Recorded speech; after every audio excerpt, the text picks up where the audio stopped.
Humanities കഫേയുടെ പുതിയൊരു വീഡിയോയിലേക്ക് ഏവർക്കും സ്വാഗതം. നമ്മളിന്ന് നോക്കാൻ പോകുന്നത് +1 സോഷ്യോളജിയുടെ രണ്ടാമത്തെ chapter terms concepts and their use in sociology. ഈ ചാപ്റ്ററിൻ്റെ രണ്ടാമത്തെ പാർട്ടാണ് ഈ ഒരു വീഡിയോ.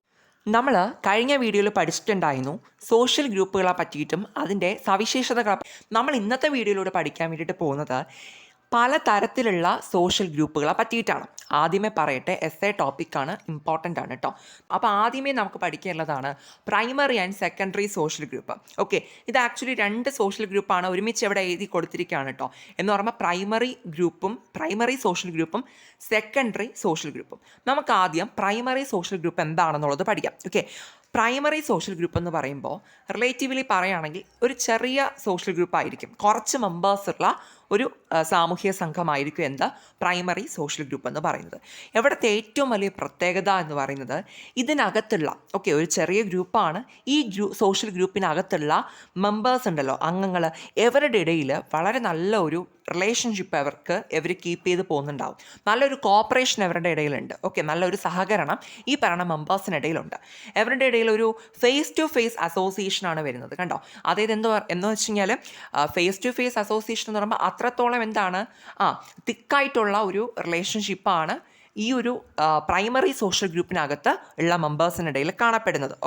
പിന്നെ അത് മാത്രമല്ല, ഇതിനകത്തൊരു സെൻസ് ഓഫ് ബിലോങ്ങിങ് ഉണ്ട്. സെൻസ് ഓഫ് ബിലോങ്ങിങ് എന്ന് പറയുമ്പോൾ എന്താണ്, നമ്മളെല്ലാം ഒന്നാണ് അല്ലേ, നമ്മൾ എല്ലാവരും ഈ ഒരു ഗ്രൂപ്പിൽ ഉൾപ്പെടുന്ന ആൾക്കാരാണ് എന്ന് പറയുമ്പോൾ നമുക്ക് പറയുകയാണെങ്കിൽ വി ഫീലിംഗ് എന്ന് പറയും. നമ്മളെന്നുള്ളൊരു ചിന്ത അല്ലേ, നമ്മുടെ ഗ്രൂപ്പാണ്, നമ്മൾ ഒറ്റക്കെട്ടാണ്. ആ ഒരു സെൻസ് ഓഫ് ബിലോങ്ങിങ് ഈ ഗ്രൂപ്പിലുള്ള പ്രൈമറി സോഷ്യൽ ഗ്രൂപ്പിലുള്ള മെമ്പേഴ്സിൻ്റെ കാണപ്പെടുന്ന ഒരു സവിശേഷതയാണ് കേട്ടോ.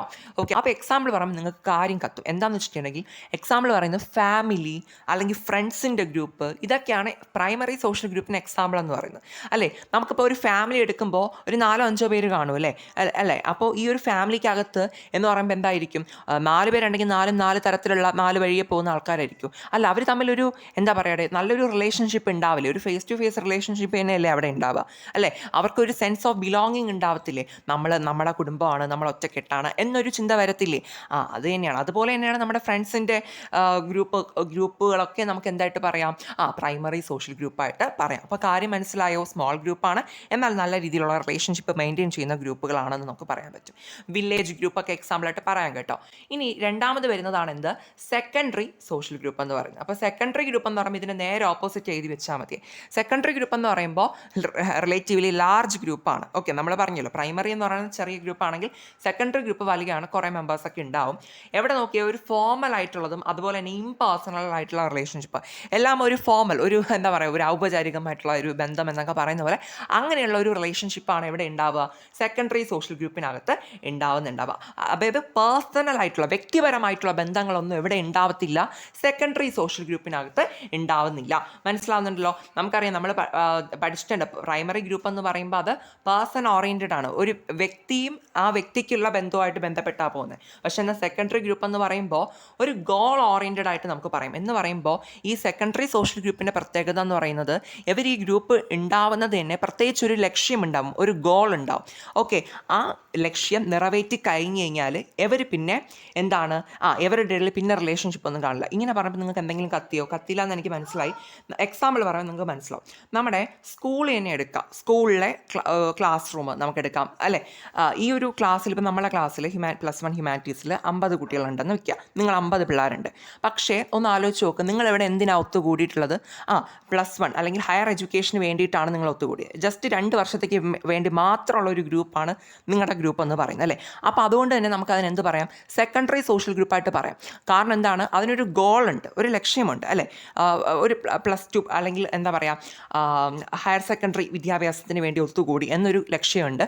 അത് നിറവേറ്റി കഴിഞ്ഞാൽ നിങ്ങൾ ആ ഒരു കാലഘട്ടം കഴിഞ്ഞാൽ നിങ്ങൾ എന്ത് ചെയ്യും, നിങ്ങൾ നിങ്ങളുടേതായിട്ടുള്ള വഴിക്ക് 50 പേരും 50 രീതിയിൽ പോകും അല്ലേ. അങ്ങനെയല്ലേ പോകുന്നുണ്ടാവുക. അതുമാത്രമല്ല, സ്കൂൾ മാത്രമല്ല, നമ്മുടെ ഗവൺമെൻറ് ഓഫീസുകളുണ്ട്, ഹോസ്പിറ്റലുകളുണ്ട്, പിന്നെ ഈ സ്റ്റുഡൻസ് അസോസിയേഷൻസ് ഉണ്ട്, വിദ്യാർത്ഥി സംഘടനകൾ. അപ്പോൾ ഇങ്ങനെയുള്ളതെല്ലാം എന്താണ്, പ്രത്യേകിച്ചൊരു ലക്ഷ്യത്തിൻ്റെ പിറകെയാണ് ഫോം ചെയ്യുന്നത്. ആ ലക്ഷ്യം നിറവേറി കഴിഞ്ഞ് കഴിഞ്ഞാൽ ഇത് എന്താണ് മെമ്പേഴ്സ് എല്ലാം സ്പ്ലിറ്റായി അങ്ങനെ പോകുന്ന ഒരു ഗ്രൂപ്പാണ്. ഒരു സ്ഥിരതയില്ലാത്തൊരു ഗ്രൂപ്പാണ് നമ്മുടെ സെക്കൻഡറി സോഷ്യൽ ഗ്രൂപ്പ് എന്ന് പറയുന്നത്. അപ്പോൾ ഇതാണ് പ്രൈമറി സോഷ്യൽ ഗ്രൂപ്പും സെക്കൻഡറി സോഷ്യൽ ഗ്രൂപ്പും. രണ്ടാമത്തെ ടൈപ്പ് ഓഫ് സോഷ്യൽ ഗ്രൂപ്പാണ് നമ്മുടെ community and society or association. ഇവിടെ ആക്ച്വലി നമ്മൾ പഠിക്കുന്നത് കമ്മ്യൂണിറ്റി എന്താണെന്നുള്ളത് നമ്മൾ പഠിക്കുന്നുണ്ട്. ഓക്കെ, പ്രത്യേകിച്ച് അതുപോലെ സൊസൈറ്റി അഥവാ അസോസിയേഷൻ എന്ന് പറയുമ്പോൾ സമൂഹം അഥവാ എന്താണ് സംഘടന എന്താണെന്നുള്ളത് പ്രത്യേകിച്ച് പഠിക്കുന്നുണ്ട്. എവിടെയും രണ്ട് സോഷ്യൽ ഗ്രൂപ്പായിട്ട് നമുക്ക് പഠിക്കുന്നതാണ് കേട്ടോ, ഒരുമിച്ച് കൊടുത്തിട്ടുണ്ടെന്നേ ഉള്ളൂ. അപ്പോൾ ആദ്യമേ തന്നെ നമുക്ക് പഠിക്കേണ്ടത് കമ്മ്യൂണിറ്റിയെ പറ്റിയിട്ടാണ്. കമ്മ്യൂണിറ്റി എന്ന് വെച്ചാൽ എന്താണ്? സമുദായം അല്ലേ. എന്ന് പറയുമ്പോൾ എന്താണെന്നറിയോ, ഒരു പ്രത്യേക സ്ഥലത്ത് ഒരു കൂട്ടം ആൾക്കാർ അല്ലേ, അപ്പോൾ അവർ കുറേ വർഷങ്ങളായിട്ട് താമസിച്ചു വരുമ്പോൾ അവർക്ക് എന്തുണ്ടാവും? അവരുടെ ഇടയിൽ വളരെ ഒരു ദൃഢമായിട്ടുള്ള ഒരു റിലേഷൻഷിപ്പ് ഉണ്ടാവും അല്ലേ. അവരെല്ലാം ഒറ്റ കമ്മ്യൂണിറ്റിയുടെ ഒരു ഭാഗമായിട്ട് മാറും ആണല്ലോ അല്ലേ. അങ്ങനെയല്ലേ ഉണ്ടാവുക.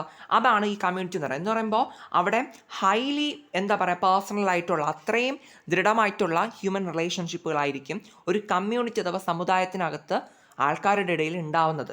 മനസ്സിലാവുന്നുണ്ടോ? അവിടെ നല്ല രീതിയിൽ വ്യക്തിപരമായിട്ടുള്ള ബന്ധങ്ങളൊക്കെ ആയിരിക്കും അവിടെ ഉണ്ടാവുക. നമ്മൾ ആദ്യം പഠിച്ച പ്രൈമറി സോഷ്യൽ ഗ്രൂപ്പ് അതേ സിമിലർ ആയിട്ട് വരുന്ന സംഭവമാണ് ഈ കമ്മ്യൂണിറ്റി എന്ന് പറഞ്ഞ് ഇവിടെ കൊടുത്തിട്ടുള്ളത് കേട്ടോ. അപ്പോൾ എന്ന് പറയുമ്പോൾ ഈ സമുദായത്തിനകത്തുള്ള ആൾക്കാരുടെ ഇടയിൽ എന്തുണ്ടാവും? അത്രയും ഇൻറ്റിമേറ്റ് ആയിട്ടുള്ള ഒരു റിലേഷൻഷിപ്പ്, ഒരു ബന്ധം അവരുടെ ഇടയിൽ ഉണ്ടാവും. മനസ്സിലാവുന്നുണ്ടോ? കമ്മ്യൂണിറ്റിക്കകത്തുള്ള ആൾക്കാരുടെ ഇടയിൽ എവിടെ നമുക്ക് ആ ഫീലിങ്ങിൻ്റെ കാര്യവും ഒക്കെ നമുക്കിവിടെ പറയാം. ഫാമിലി, ഫ്രണ്ട്സ് എല്ലാം ഉൾപ്പെടുന്ന ഒരു ഇതാണ് സോഷ്യൽ ഗ്രൂപ്പാണ് കമ്മ്യൂണിറ്റി എന്ന് പറയുന്നത്. മനസ്സിലാവുന്നുണ്ടല്ലോ. ഇനി രണ്ടാമത് നമുക്ക് പഠിക്കാനുള്ളതാണ് സൊസൈറ്റി അല്ലെങ്കിൽ അസോസിയേഷൻ, സമൂഹം അല്ലെങ്കിൽ സംഘടന. ഇതെന്ന് പറയുമ്പോൾ ആക്ച്വലി നമ്മുടെ കമ്മ്യൂണിറ്റിയുടെ വിപരീതമായിട്ട് വരുന്നതാണ്. എന്ന് പറയുമ്പോൾ കമ്മ്യൂണിറ്റിയിൽ നമ്മൾ പറഞ്ഞു നല്ല ഹൈലി പേഴ്സണൽ റിലേഷൻഷിപ്പൊക്കെ ഉള്ള ഒരു സോഷ്യൽ ഗ്രൂപ്പാണെന്നുള്ളത് നമ്മൾ പറഞ്ഞു കഴിഞ്ഞു. എന്നാൽ എവിടെ വരുമ്പോൾ നേരെ തിരിച്ചാണ്. അതായത് അത്രത്തോളം അങ്ങനെ പേഴ്സണലായിട്ടുള്ള റിലേഷൻഷിപ്പ് ഒന്നുമല്ല ഒരു സൊസൈറ്റി അല്ലെങ്കിൽ അസോസിയേഷൻസ് എടുക്കുമ്പോൾ. ഇപ്പോൾ ആക്ച്വലി പറഞ്ഞു കഴിഞ്ഞാൽ ഒരു സമൂഹം എന്നൊക്കെ പറയുമ്പോൾ നമ്മൾ നേരത്തെ പഠിച്ച കമ്മ്യൂണിറ്റി ഇല്ലേ, സമുദായങ്ങളുടെ കുറേ സമുദായങ്ങളുടെ ഒരു കൂട്ടം അല്ലേ ഈ സമൂഹം എന്നൊക്കെ പറയുന്നത് നമ്മൾ അല്ലേ. അപ്പോൾ ഈ സൊസൈറ്റി എന്ന് പറയുമ്പോൾ ആക്ച്വലി എന്താണ്, എവിടെ അങ്ങനെ പേഴ്സണലായിട്ടുള്ള അല്ലെങ്കിൽ വ്യക്തിപരമായിട്ടുള്ള അത്തരത്തിലുള്ള ഹൈലി ഇൻറ്റിമേറ്റ് ആയിട്ടുള്ള ബന്ധമൊന്നും എവിടത്തെ മെമ്പേഴ്സിനിടയിൽ ഈ ഒരു സോഷ്യൽ ഗ്രൂപ്പിൽ വരുന്നില്ല. ഓക്കെ, സൊസൈറ്റി അഥവാ അസോസിയേഷൻ എടുക്കുമ്പോൾ ഇതെന്ന് പറയുമ്പോൾ എന്താണെന്ന് അറിയാമോ, നമ്മൾ നേരത്തെ പഠിച്ച സെക്കൻഡറി സോഷ്യൽ ഗ്രൂപ്പുമായിട്ട് റിലേറ്റ് ചെയ്ത് നമുക്ക് പറയാൻ പറ്റുന്നതാണ് സൊസൈറ്റി അഥവാ അസോസിയേഷൻ. അപ്പോൾ ഇത് എല്ലാം കൂടി കൺഫ്യൂസ്ഡ് ആവരുത്. കമ്മ്യൂണിറ്റി എന്ന് പറയുമ്പോൾ നമ്മൾ സെപ്പറേറ്റ്ലി പഠിച്ചു എന്ന് പറയുമ്പോൾ എന്തായിരുന്നു, ഈ ഒരു കമ്മ്യൂണിറ്റി സോഷ്യൽ ഗ്രൂപ്പിൽ വരുമ്പോൾ എല്ലാവരുടെയും നല്ല റിലേഷൻഷിപ്പ് ഉണ്ട്, അതാണ് മെയിൻ പോയിന്റ്. ദെൻ രണ്ടാമത് പഠിച്ചതാണ് സൊസൈറ്റി അഥവാ അസോസിയേഷൻ എന്ന് പറയുമ്പോൾ അവിടെ ഒരു ഫോമൽ ആയിട്ടുള്ള റിലേഷൻഷിപ്പ് മാത്രമേ അതിനിടയിൽ ഉണ്ടാവത്തുള്ളൂ. ഓക്കെ, രണ്ടും രണ്ട് കാര്യങ്ങളാണെന്നുള്ളത് മനസ്സിലാക്കിക്കൊള്ളുക കേട്ടോ. നമ്മളിന്ന് പഠിക്കുന്നതെല്ലാം വിവിധ തരത്തിലുള്ള സോഷ്യൽ ഗ്രൂപ്പുകളെ പറ്റിയിട്ടാണല്ലോ. അപ്പോൾ ഇതിൽ ഏറ്റവും ഇൻട്രസ്റ്റബിൾ ആയിട്ട് നമുക്ക് തോന്നുന്ന ഒരു ഗ്രൂപ്പാണ് ഇൻ ഗ്രൂപ്പും ഔട്ട് ഗ്രൂപ്പ്സും എന്ന് പറയുന്നത്. ഇത് രണ്ടും ഉണ്ടല്ലോ, 2 മാർക്കിന് 3 മാർക്കിന് സ്പെഷ്യൽ ഇതും ചോദിക്കാറുണ്ട്. അപ്പോൾ ഇമ്പോർട്ടൻ്റ് ആണ് പഠിക്കുക. ഇൻ ഗ്രൂപ്പ് എന്ന് പറയുമ്പോൾ എന്താണെന്ന് പറയുമ്പോൾ ആ വാക്കിൽ തന്നെയുണ്ട്, നമ്മൾ ഉൾപ്പെടുന്ന ഗ്രൂപ്പാണ് ഇൻ ഗ്രൂപ്പ്. ഇപ്പോൾ ഞാൻ പറയുകയാണെങ്കിൽ ഞാൻ ഒരു വ്യക്തി എന്ന നിലയ്ക്ക് ഞാൻ ഉൾപ്പെടുന്ന ഗ്രൂപ്പ്, അതാണ് എൻ്റെ ഇൻ ഗ്രൂപ്പ് എന്ന് പറയുന്നത്. മനസ്സിലാവുന്നുണ്ടോ? ഇൻ ഗ്രൂപ്പ് എന്ന് പറയുമ്പോൾ നമ്മളെല്ലാം മീൻസ് നമ്മൾ ഓരോരുത്തരും ഉൾപ്പെട്ടിട്ടുള്ള ഗ്രൂപ്പാണ് ഇൻ ഗ്രൂപ്പ്. അവിടെ നമുക്ക് ഈ പറയുന്ന ഫീലിംഗ് നമ്മൾ ആദ്യമേ പറയുന്നതാണല്ലേ ഫീലിംഗ് എന്ന് പറയുന്നത്. എന്ന് പറയുമ്പോൾ അറിയാമല്ലോ നമ്മളൊന്നാണ് എന്നുള്ളൊരു ഫീലിംഗ് അല്ലേ, ആ ഒരു ചിന്ത നമുക്ക് ഉണ്ടാവും ഇൻ ഗ്രൂപ്പ് എന്ന് പറയുമ്പോൾ. എന്നാൽ ഔട്ട് ഗ്രൂപ്പ് എന്ന് പറയുമ്പോൾ അപ്പോൾ നിങ്ങൾക്ക് എന്നെ പറയാൻ പറ്റും എന്താണ്, ഇൻ ഗ്രൂപ്പിന് നേരെ ഓപ്പോസിറ്റ് ആയിട്ടുള്ളതാണ്. എന്ന് പറയുമ്പോൾ പുറത്ത് നിന്നുള്ളതാണ്, നമ്മുടെ ഗ്രൂപ്പിൽ പെടാത്തവരെയാണ് നമ്മൾ ഔട്ട് ഗ്രൂപ്പ് എന്ന് പറയുന്നത്. മനസ്സിലാവുന്നുണ്ടോ? എന്ന് പറയുമ്പോൾ ഇപ്പോൾ ഒരു നിങ്ങളിപ്പോൾ ഇപ്പോൾ എന്താ പറയുക, ഒരു സ്കൂളിൽ നിങ്ങളിപ്പോൾ പഠിക്കുന്ന സ്കൂൾ, ഓക്കെ, അപ്പോൾ ആ സ്കൂളെന്ന് പറയുമ്പോൾ നിങ്ങളുടെ ഇൻ ഗ്രൂപ്പാണല്ലേ, അല്ലേ, നിങ്ങൾ പഠിക്കുന്ന സ്കൂളാണ്. എന്നാൽ നിങ്ങളൊന്ന് ഓർത്ത് നോക്കൂ, നിങ്ങളുടെ സ്കൂളിൻ്റെ തൊട്ട് അടുത്ത ലൊക്കാലിറ്റി വരുന്ന വേറൊരു സ്കൂൾ, അപ്പോൾ ആ സ്കൂളിലെ കുട്ടികളെന്ന് പറയുമ്പോൾ നിങ്ങളെ സംബന്ധിച്ചിട്ട് എന്തായിരിക്കും, ഔട്ട് ഗ്രൂപ്പേഴ്സ് ആയിരിക്കും അല്ലേ. നിങ്ങൾ എന്താണ്, നിങ്ങളുടെ സ്കൂളിലുള്ള പിള്ളേരെല്ലാം ഇൻ ഗ്രൂപ്പും ദെൻ ബാക്കി വേറെ സ്കൂളിലുള്ള പിള്ളേരൊക്കെ എന്തായിരിക്കും, ഔട്ട് ഗ്രൂപ്പായിരിക്കും. മനസ്സിലാകും? അതൊരു എക്സാമ്പിളായിട്ട് പറയുന്നതാണ് കേട്ടോ. ഇവിടെ എക്സാമ്പിൾ അതിന് വേണ്ടി പറഞ്ഞിട്ടുള്ളത് മൈഗ്രൻസിനെ പറ്റിയിട്ടാണ്. മൈഗ്രൻസ് എന്ന് പറയുമ്പോൾ നിങ്ങൾക്ക് അറിയാം അല്ലേ, കുടിയേറ്റക്കാരാണല്ലേ, വേറെ ഏതെങ്കിലും രാജ്യങ്ങളിൽ നിന്നൊക്കെ നമ്മുടെ രാജ്യത്തോട്ട് ഇങ്ങനെ അഭയാർത്ഥികളായിട്ട് വരുന്നവരുണ്ട്, കുടിയേറി പാർക്കുന്നവരൊക്കെ ഉണ്ട് അല്ലേ. അങ്ങനെയുള്ളവരാണ് നമ്മൾ മൈഗ്രൻസ് എന്ന് പറയുന്നത്. എന്ന് പറയുമ്പോൾ ഒരു സ്ഥലത്ത് നിന്ന് മറ്റൊരു സ്ഥലത്തോട്ട് പോയി താമസിക്കുന്നവർ, അത്രയേ ഉള്ളൂ. ആക്ച്വലി ഈ മൈഗ്രൻസിനെയൊക്കെ എന്താണ് ഔട്ട് ഗ്രൂപ്പ് എന്നുള്ളൊരു കാറ്റഗറിയിലാണ് എന്ത് ചെയ്യുന്നത്, കൺസിഡർ ചെയ്യുന്നത്. പൊതുവായിട്ട് പറയുന്നൊരു കാര്യമാണ് കേട്ടോ. ഓക്കെ, മൈഗ്രൻസ് ഒക്കെ ഔട്ട് ഗ്രൂപ്പായിട്ട് കൺസിഡർ ചെയ്യുന്നു എന്നാണ് ഇവിടെ പറഞ്ഞു വയ്ക്കുന്നത്. ഇതാണ് ഇൻ ഗ്രൂപ്പും ഔട്ട് ഗ്രൂപ്പും എന്ന് പറയുന്നത്. ഇനി നമ്മൾ അടുത്ത് പഠിക്കുന്ന ഒരു സോഷ്യൽ ഗ്രൂപ്പാണ് റഫറൻസ് ഗ്രൂപ്പ് എന്ന് പറയുന്നത്. ഈ റഫറൻസ് ഗ്രൂപ്പ് എന്ന് പറയുമ്പോൾ എന്താണെന്നറിയോ, ഞാനിപ്പോൾ ഒരു സോഷ്യൽ ഗ്രൂപ്പിൽ പെട്ട ആളാന്ന് വയ്ക്കാം. അപ്പോൾ നമ്മൾ എന്ത് ചെയ്യുന്നുണ്ട്, വേറൊരു സോഷ്യൽ ഗ്രൂപ്പിൻ്റെ കാര്യങ്ങൾ നമ്മൾ അതേപോലെ നോക്കി മനസ്സിലാക്കി അത് നമ്മൾ ഫോളോ ചെയ്ത് പോവുകയാണെന്നുണ്ടെങ്കിൽ അതാണ് റെഫറൻസ് ഗ്രൂപ്പ് എന്ന് പറയുമ്പോൾ. പക്ക പറയുകയാണെങ്കിൽ നമ്മൾ വേറൊരു സോഷ്യൽ ഗ്രൂപ്പിൻ്റെ കാര്യങ്ങളെല്ലാം അല്ലെങ്കിൽ അവർ ചെയ്യുന്ന കാര്യങ്ങളെല്ലാം നമ്മൾ കോപ്പി അടിച്ച് നമ്മൾ ചെയ്യുകയാണ്.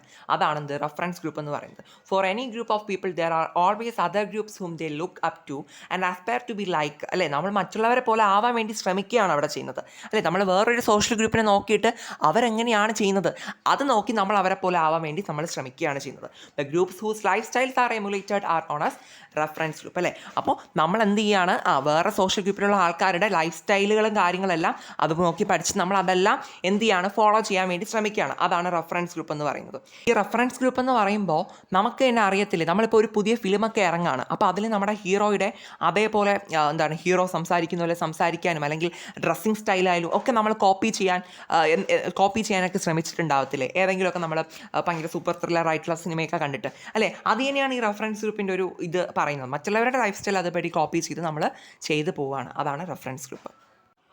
ഇനി നമുക്ക് പഠിക്കാനുള്ള ലാസ്റ്റത്തെ സോഷ്യൽ ഗ്രൂപ്പാണ് പിയർ ഗ്രൂപ്പ്. നിങ്ങൾക്ക് എല്ലാവർക്കും ഉള്ള ഗ്രൂപ്പ് അല്ലെങ്കിൽ നമുക്ക് എല്ലാവർക്കും ഉള്ള ഗ്രൂപ്പാണ്. സമപ്രായക്കാരുടെ ഇടയിലുള്ള ഗ്രൂപ്പ് സോഷ്യൽ ഗ്രൂപ്പാണ് പിയർ ഗ്രൂപ്പ് എന്ന് പറയുന്നത്. മനസ്സിലായോ? പിയർ എന്ന് പറയുമ്പോൾ തന്നെ ഈക്വൽ എന്നാണ് ആ ഒരു വേർഡിൻ്റെ അർത്ഥം എന്ന് പറയുന്നത് കേട്ടോ. അപ്പോൾ എന്താണ്, ഒരേ ഏജ് ലെവലിലുള്ള ആൾക്കാർ, എന്താ പറയുക, വ്യക്തികൾ തമ്മിലുള്ള ഗ്രൂപ്പാണ് പിയർ ഗ്രൂപ്പ് എന്ന് പറയുന്നത്. ക്ലിയർ ആയോ?